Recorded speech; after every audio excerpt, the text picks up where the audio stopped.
Draw a rectangle.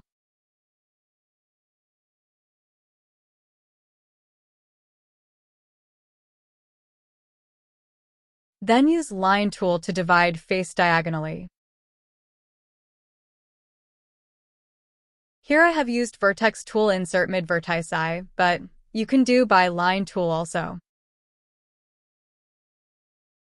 Now use Move tool to pull vertices one by one to create a 3D pattern.